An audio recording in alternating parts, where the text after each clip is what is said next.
Welcome to the Millennial Reset podcast. Stories of everyday millennials that are redefining success and happiness. Those that have decided to face those subconscious limiting beliefs head on and take the path less traveled to hit reset. Stories that inspire you to take the leap to pursue the passions, dreams, and goals of your inner child and not the expectations of society. If you're new here, welcome. You found your people. I'm your host, Peter Goose, burnt out millennial turned human design and mindset coach, and it's now my mission to create a space to have the conversations out loud around millennial burnout and mindset and inspire and empower my fellow millennial besties to decondition from the programs that keep so many of us stuck and rediscover your most authentic identity, or in other words, the Millennial Reset. And I'm so glad you're here. Welcome, everybody, to another episode of the Millennial Reset. You all are absolutely going to love the story that my guest Lena is going to share with you today. Lena, several years ago, was living in Los Angeles, a population of about 11 million people, working as an entrepreneur, starting her own tech startup as a product designer. And she made a very large move, and is now living a much slower paced life in Sweden. So Lena's here to share her story of the Millennial Reset for her. Lena, thank you so much for joining the Millennial Reset and welcome. Thank you. Thank you. I appreciate it. Really Yeah, excited to of be here. course. So Lena, one of the first things that I ask all of my guests when you think about the Millennial Reset, it's all about being able to redefine success and happiness for you and stepping back into an identity that is true and authentic to you. So give the viewers a little bit of an idea of who is Karolina? What makes up your identity today? Mm. I would say my identity has changed quite a bit since I stepped away about a year ago.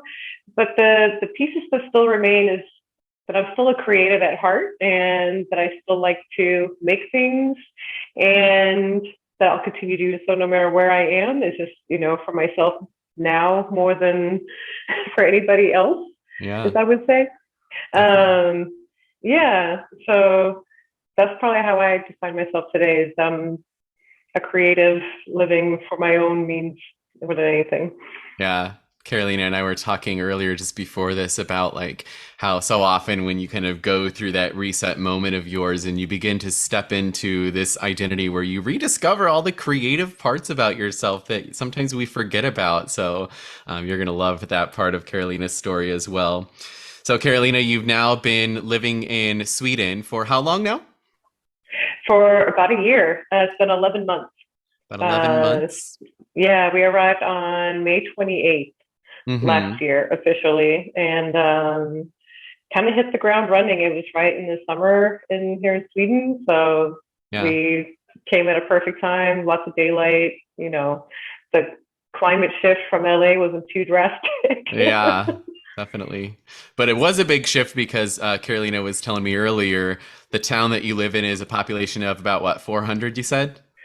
Correct. Yeah. Yeah. So um, we'd like to joke that because LA has a population of 11 million, which is pretty much the entire population of Sweden.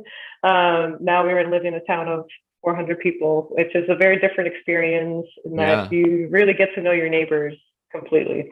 Yeah, definitely. So yeah, 11 million versus 400, just a little bit of a change. No big deal, right? Tiny, tiny bit, tiny Yeah. bit. So let's go back a few years here, Carolina. Let's talk about before all this happened to you. Again, you were living in LA. You were an entrepreneur, a product designer. Talk us through like your story of like 5 years ago. What were you doing in LA? What was your life like then? And what was the kind of lead up to like that burnout moment for you? Of course. So 5 years ago, of course, working full time, because how could you not? Yeah. I was working as a product designer for a pretty big company that was based in LA. And then I had this great idea of simultaneously launching a tech startup for the film industry. And so I was, of course, working full time, both on the business and for myself. And as a solo founder, it was pretty tough because I didn't have any funding. I was basically pushing this product to market on my own. So it just swallowed everything and asked for more. So Yeah. all the time spending either making money for the business or working on the business. And at the time, I just did not see how unsustainable that truly was, because it was like Yeah. every vacation, you still have your laptop with you and you're checking email and you're checking your phone, and it's just constantly with you, especially when it's your own business. You don't really have that vacation message on, like you're not really able Right. to step away as much. And so I think it just piled on eventually to the point where it just became too much. And Yeah. then back in 2019, my grandmother unfortunately passed away, Oh, I'm and sorry. yeah, and so and the way it happened was really like devastating, Mm-hmm. um, because she was I was very close to her, and she decided to take her own life, Mm. and it was something that I never saw coming, and Yeah. it just completely sideswiped me just out of nowhere. And so the way I say it is, it made me take my own mental health a lot more seriously. Yeah. And that's really when I would say that's when the wheels started turning. Like, what am I doing? What am I doing here in LA? Most of my family is in Sweden. I was in LA by myself. My father Mm-hmm. lives in Florida. So it's like, you know, what am I doing so far away from everybody? And then, of course, with the pandemic, that really amplified it, because we couldn't see anything. We couldn't see our family. We couldn't have those like connections that we would normally, and Right. not being able to go back and see my family on the regular was really tricky. And so that really hit it home for me, especially when I lost my grandfather a year later to COVID. Mm. That it was just, there's got to be something else here. It's got to be, I can't, I can't keep doing this. Yeah. And so the question that just came in my head over and over again is, what am I doing? What am I doing? Yeah. And of course, with all the mental health that goes with it, you're feeling exhausted, you're feeling depressed, and you're just feeling worn out and burnt out. Yeah. So, yeah, so that I would say, yeah, it was a pretty bleak picture towards the end, even Yeah. though I would say by definition, I was the definition of successful. I was the definition of doing everything right. Like I had all the stuff, Yeah. the Right. latest iPhones, the car, the cute apartment, all of that stuff. But I wasn't, I just wasn't feeling connected anymore. I wasn't feeling Yeah. like it just wasn't working anymore. Yeah, we were talking about this the other day on a podcast episode about like how so many of us, especially as millennials, right, we get caught in this trap and this endless cycle of chasing, chasing, chasing, and trying to, Mm-hmm. climb the ladder and go after the next goal that's, happening out here. And so often that it takes something, sadly, oftentimes it takes something drastic for us to come to that realization, that to ask ourselves those big questions of like, wait a second, like, is this really what I want? Is this really what I should be Yeah. chasing right now? Versus like, is it that I want a thing, or is it that I want to Mm-hmm. feel a different way, right? Um, Yeah. yeah, and when And I you, think towards the end, sorry not to cut you off. no, go for it. Um, the with the company, everything like I was set to launch in February of 2020. Mm-hmm. Oh, wow. Terrible timing on my part, but Yeah. again, like you didn't know, and so because it was a product specifically for the film industry, and all the filming shut down in LA, it just was like again. All of this work that kind of led up to like what felt like nothing. It just felt Yeah. like, okay, what am I doing? How do I pivot? Um, like it just wasn't. It just felt like everything was kind of flooding over me like a tidal wave at that point. Yeah, definitely. Um, and then you talked a little bit about this before, but that moment, what was, you talked a little bit about like, your grandmother's death and your grandfather's death, and then what was, if you could pinpoint, like, was there one moment where you were like, okay, the change is not only something that I want, but is like actually necessary for me at this point in time? Mm. I do describe the passing of my grandmother kind of like the start of that Yeah. process. And then, of course, with my grandfather passing the following year, it was like another, like, I couldn't say it was one singular moment that was like, Mm-hmm. oh, I need to make that change. It was very gradual. And the way I would say, like, it was all these signs popping up, right? Like all these little red flags and all these little warning signs were going off. And I was so deep, like in myself. I was just so wrapped up with everything that was going on that I don't think I really realized it until I had some space and I had some quiet to realize, like, oh my God. Yeah. And even when I like entered therapy and they ask you like what brings you to therapy, and I started piling out like all the stuff that's been happening, they're like, okay, no, like you Yeah. got a lot going on. Um, so I think all of these little moments added up to that singular moment is how I would describe it. Like Yeah. we talked a little bit that, you know, I lost the creativity or being a creative and not being wanting to make anything or not wanting to paint or not doing the things that really fulfills you normally. Like Yeah. the like that was kind of the canary in the coal mine to me. Like it just okay, something is off and I can't really put my finger on it. And Yeah. so I had a friend say it in the pandemic that really summed it up perfectly. Like our hobbies don't work anymore. Like just Mm. all our norming coping mechanisms just wasn't like no amount of trips, no amount of vacation, like no amount of like hobbies was gonna Yes. fill that like, oh, something is not vibing or this is not working out. Right? Yeah. Oh my gosh, that resonates so much. It's like when we're in that burnout mode and it's like, oh, I'm gonna go take a vacation out in the tropical Yeah. island somewhere and disconnect. And it's like, okay, awesome, that's great. But then the very moment that you get back, the old programs turn right back on, right? Oh, completely, Yeah. completely. And it got to the point where I was, my partner and I would go away for a weekend, and it just that dread of like coming Yeah. home, like, that doesn't feel good. Like, is it going to Uh-huh. be back to like that normal, just spinning my wheels? Yeah. Just yeah, that like that dread of going home. Just like, okay, Yeah, maybe we exactly. need to do something. So, Carolina, one of obviously the big change for you was moving from LA, 11 million people, to small town in Sweden, 400 people. And gosh, it's weird the way the universe works because Yeah. what prompted you to move? Tell the story about what prompted you to move and your grandfather's house being there. So the house that we live in is my grandparents' house. Mm-hmm. We inherited after their passing, and it's really bittersweet. It's the house that I still have childhood memories of. Like Yeah, my eighth birthday party was here. Like all these like sweet memories you have of with your grandmother and your grandparents, of course. right. And then also returning as an adult.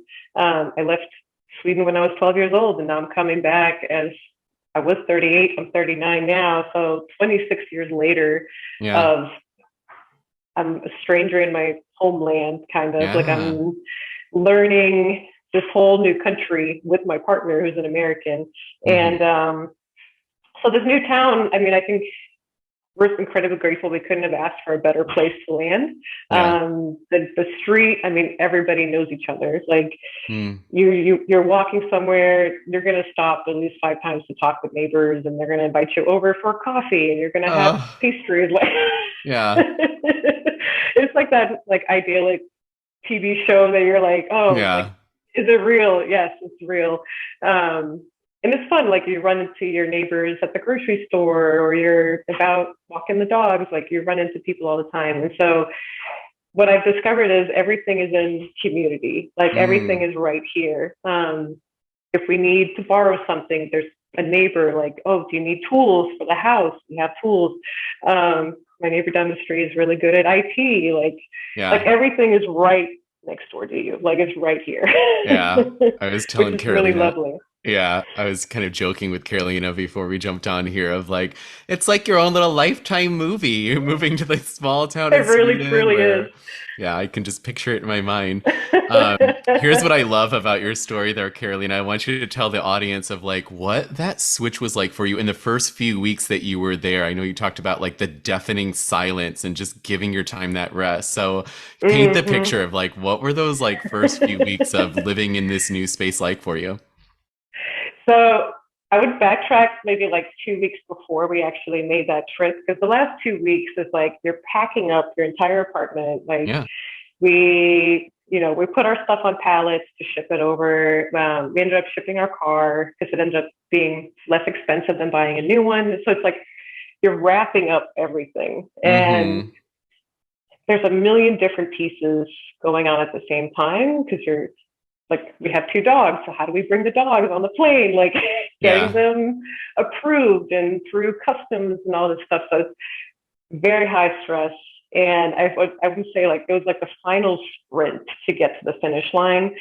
So landing and coming, and like Granny's house just feels good. Like, and whenever time you come back to family, like you just feel warm and fuzzy. And so it was Right.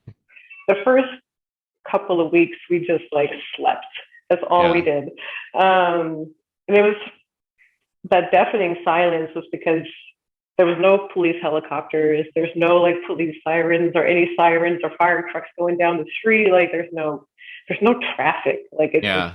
peaceful. It's incredibly peaceful. And so the first few weeks was almost like detoxing of all of that, like high stress, high energy, constantly running around, of just Mm-hmm. being like, okay, it's okay to sit still. And the first couple of weeks we didn't even have the car because it hadn't arrived yet. And I Mm-hmm. want to say that helped us out quite a bit because we were forced, like Yeah. literally, like we couldn't get anywhere. Like we were forced to sit still until we could get the car. Oh gosh, Um, yeah.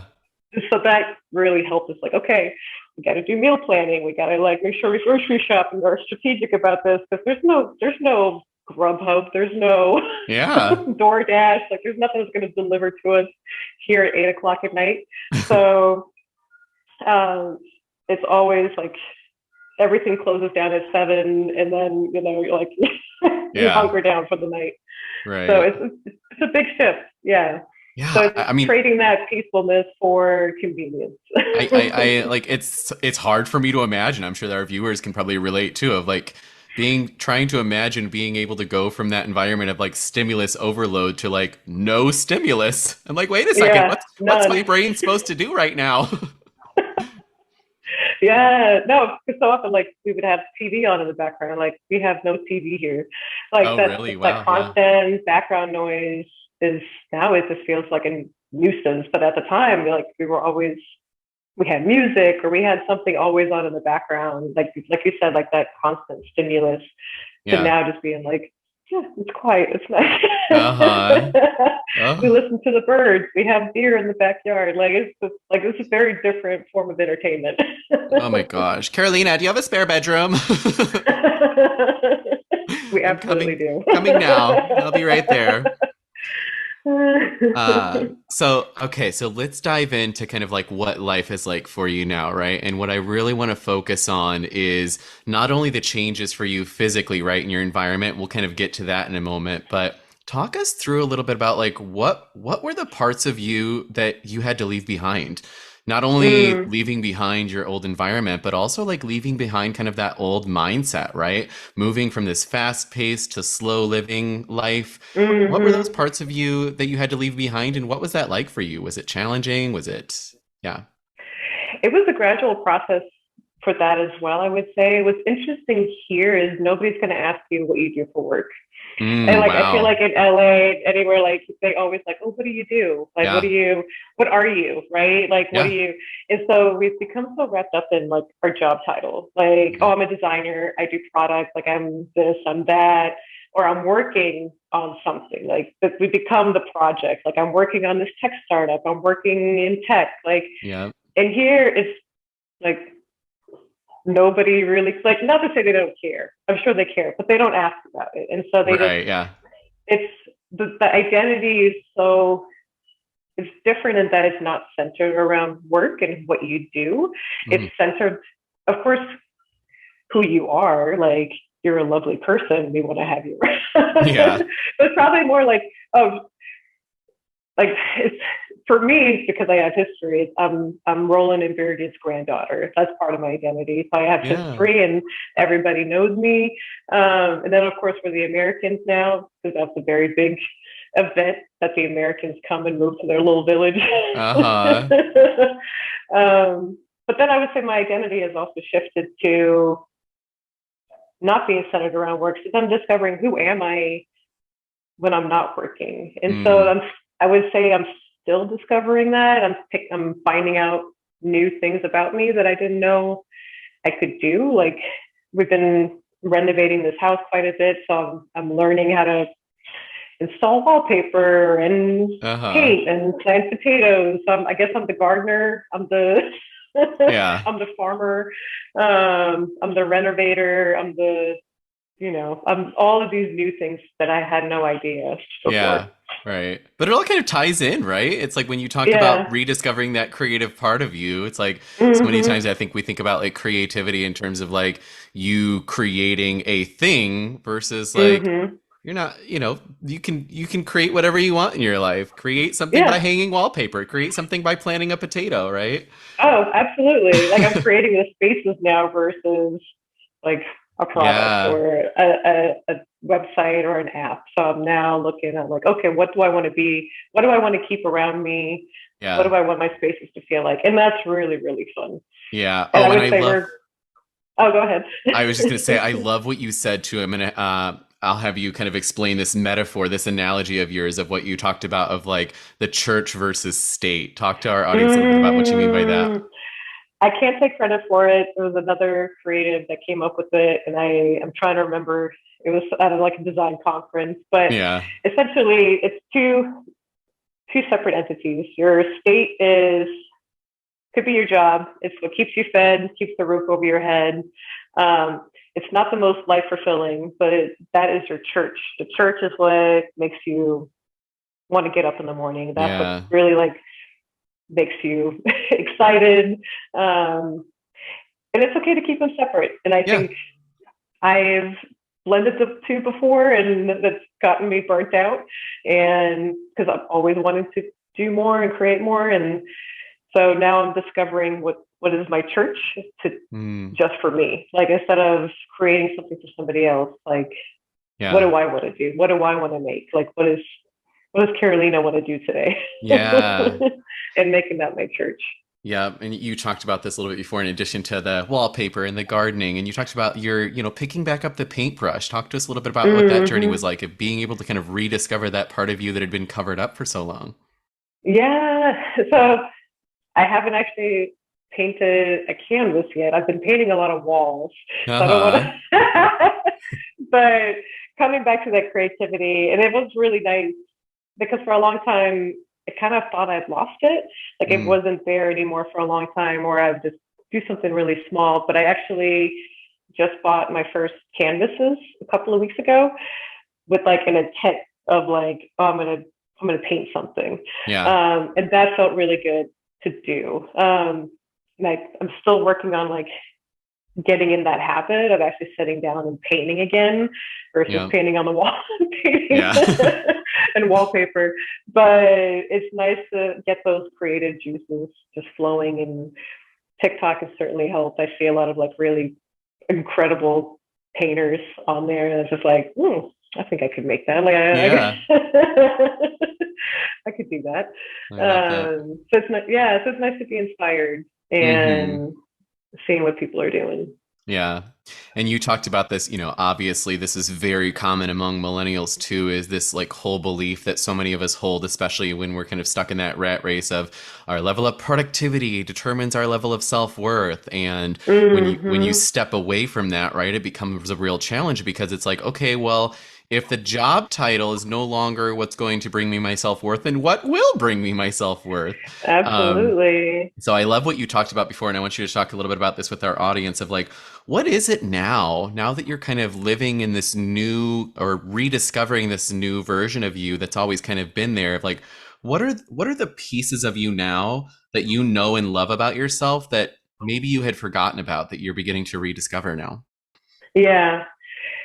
I would probably say that the thing I've really discovered about myself is the community that I'm a part of more. I do Hmm. feel like I was very isolated in LA. Yeah. I think we're, again, very heads down, that we don't necessarily see the trees for the forest. Like, Yeah. and so here it's much more about individual relationships, and that has been huge for me. So I Hmm. think community, and also, yeah, going back to just being okay in my own skin, I would say. Just being Oh, okay with who I am. Just it's okay not to have all yeah. the answers.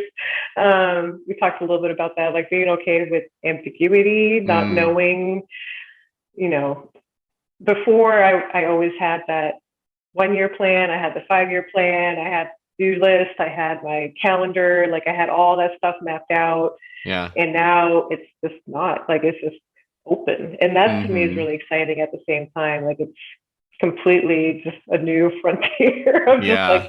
yeah, we'll see. Like, it's okay not to know what 24 months from now is going to happen, or I don't have all the answers to Right. what's Yeah. coming. Yeah. Just let life happen, right? That was Yeah. one of the things for me too. I was telling Carolina about this earlier, is like when after I left working full time, and, I had this plan in my head that I was just going to give myself that time to rest. But it was like every time that I laid down and rest, that same program and that same narrative came back up that was like, wait a second, what are you doing right now? You should be more productive right now. Your self worth is going down the drain because you're not productive. Right. And so being able to, yeah, it took me months to be able to kind of get Yeah. out of that default program mode to simply be able to say, actually, I don't need a to-do list today. I could Yeah. just do Yeah. what brings me joy today and let that be it. And I Um, don't know if you're like me, but did you set like, I just need 2 weeks, and then 2 weeks became yeah. like 2 months. Then like, oh, Yeah. maybe I just need 6 months, and then I'll be okay. Like, it's just Yeah. like always on.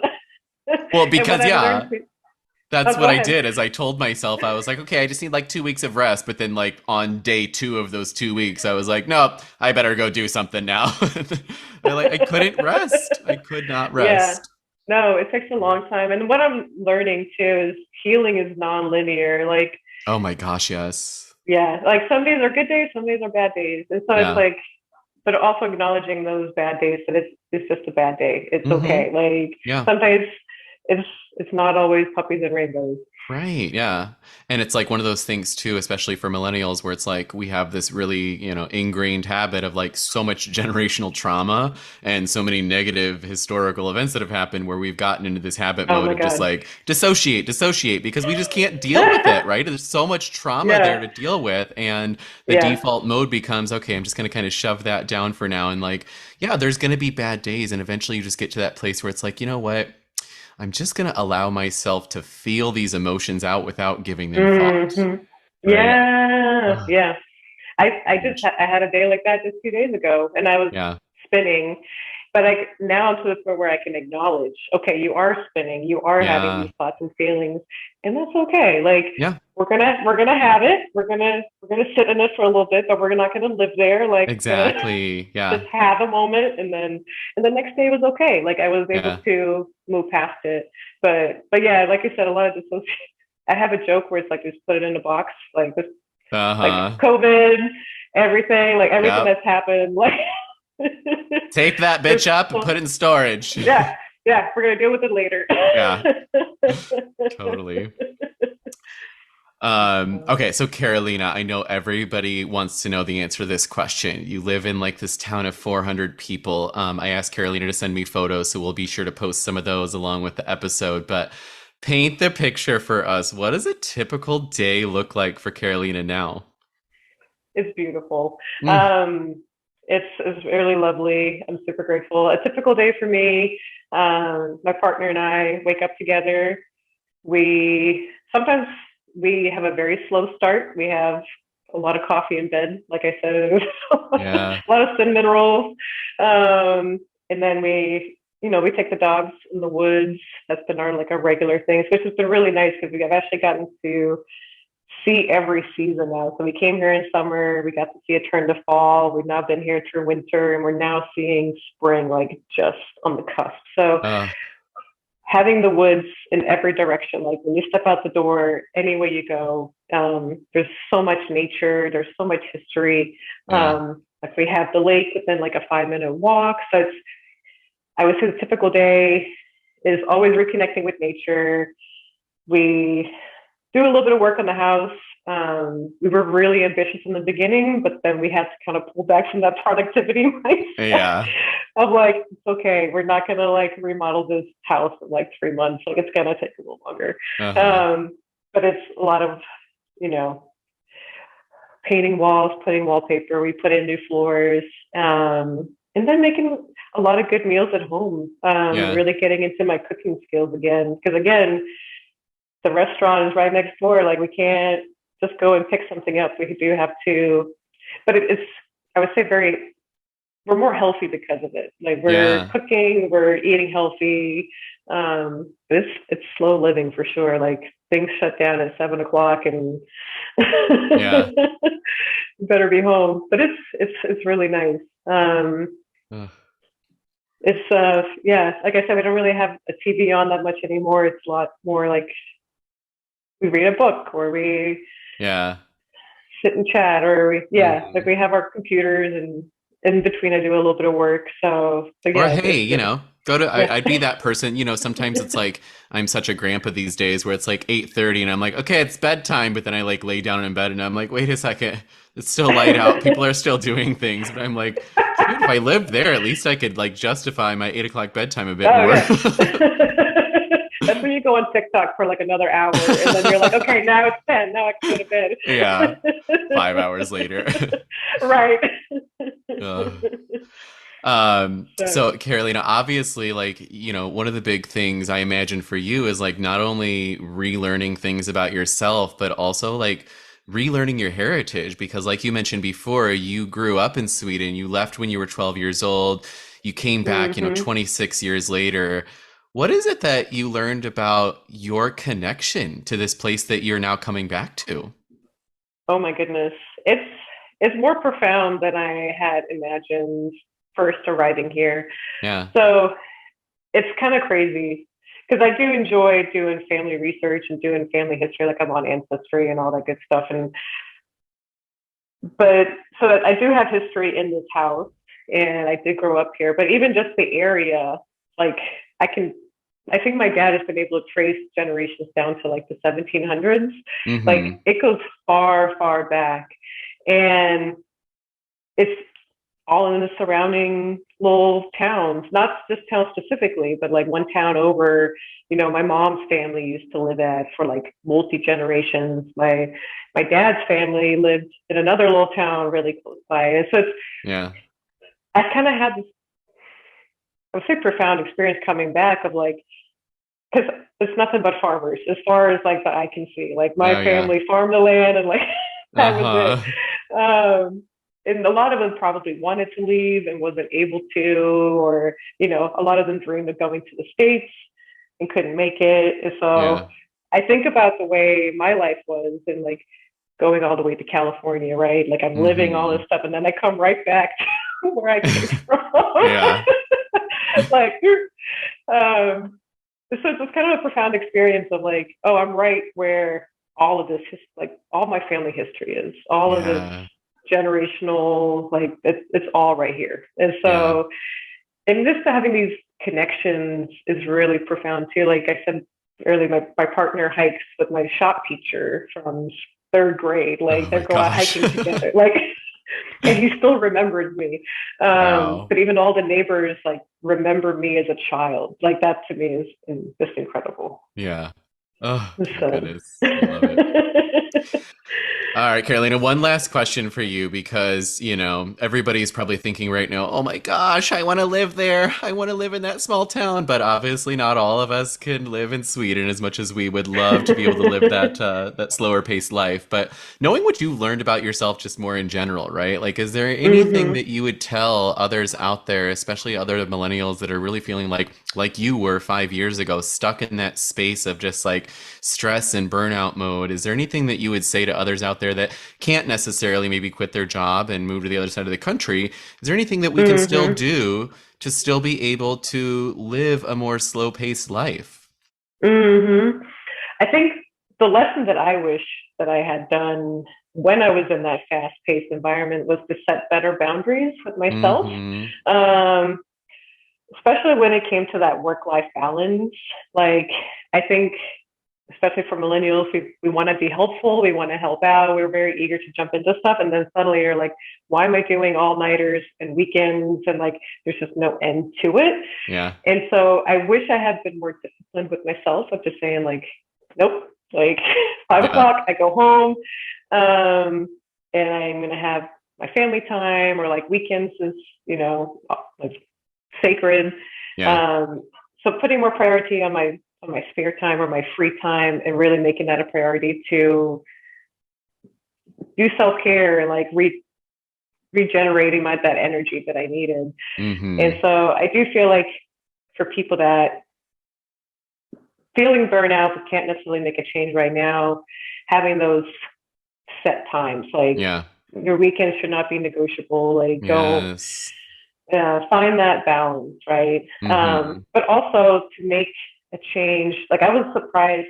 I'm sure not everybody can move to Sweden, but making those small changes of just, okay, in a year from now, I do want to be somewhere else. Like starting that planning process. Mm-hmm. You'd be surprised how once you get going, like things just start flowing. Like Yes. once you take that first step on that journey, like it just it just keeps coming. Yeah. I had no idea of stuff I would find out on this journey. Yeah. Sometimes I'm happy I didn't know, but also like all the stuff that I was learning about, it's like completely worked out. So, Yeah.